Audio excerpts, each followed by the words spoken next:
Nalazimo se u općini Busovača na rijeci Lašvi. Ovo što vidite iza mene, to je mala hidroelektrana Lašva Merdani. To je jedna od 122 male hidroelektrane koliko ih trenutno ima u Bosni i Hercegovini, a koje su u funkciji. Inače, rijeka Lašva je jedna od najugroženijih i najnapadnutijih rijeka u Bosni i Hercegovini.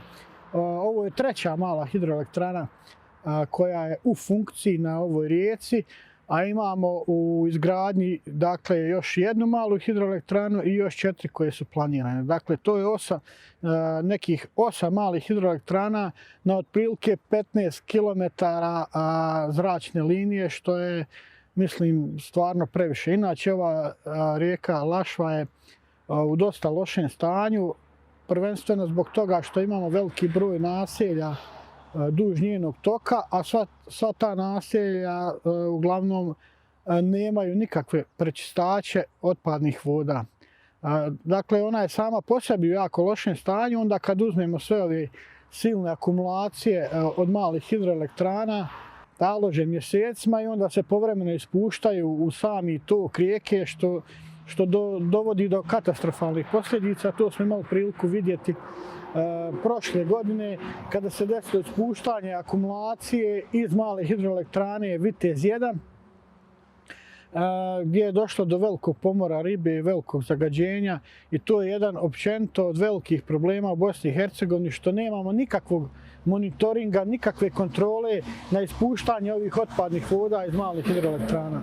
Dakle, zamislite sada nekih 10-ak naselja koje imamo uzvodno, koji ispuštaju sve otpadne vode i kanalizacije u sami tok rijeke Lašve, i kada se na toj rijeci Lašvi pregradi, dakle napravi ovakva jedna brana, dolazi do akumulacije, do taloženja svih tih i fekalija i smeća i svega drugog, dolazi do taloženja godinama, i onda kada se naglo ispusti ta akumulacija, možete zamisliti šta se sve dešava. Imamo prizore prošle godine gdje je talog uzvodno od brane bio po 4-5 metara, gdje se u tom talogu nalazi sve i svašta. Niko sa sigurnošću ne može tvrditi koje su sve štetne posljedice, jer to nikada nije istraživano. Dakle, imat ćemo situaciju ovdje, ukoliko se ostvare svi ti planovi, svi ti projekti koji su započeti, da imamo 8 malih hidroelektrana na 15 km zračne linije bez kumulativne studije. Dakle, niko se uopšte nije pozabavio tim pitanjem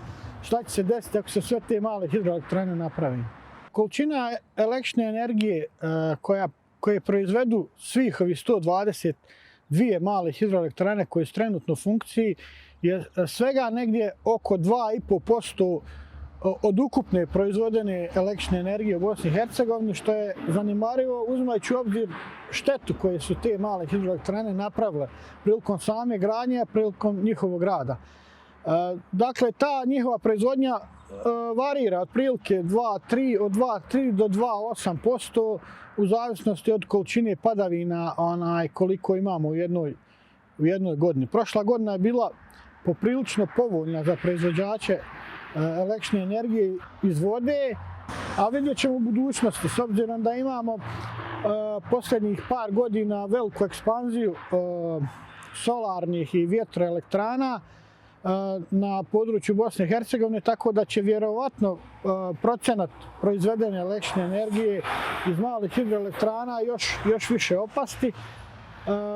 Još jedan novi problem koji nam se javlja u posljednje vrijeme je taj što prilikom nove ekspanzije i sve više popularne gradnje solarnih elektrana dolazi do krčenja šuma, to jest do pretvaranja šumskog u građevinsko zemljište radi izgradnje solarnih elektrana, što isto tako nije dobro, i svjesni smo šta nam sve donose sječa i krčenje šuma, koje su sve negativne posljedice, tako da mi i neku dobru ideju kada imamo, nažalost mi to nekako pretvorimo u nešto što nije dobro. Dakle, svega previše nije dobro, posebno ako se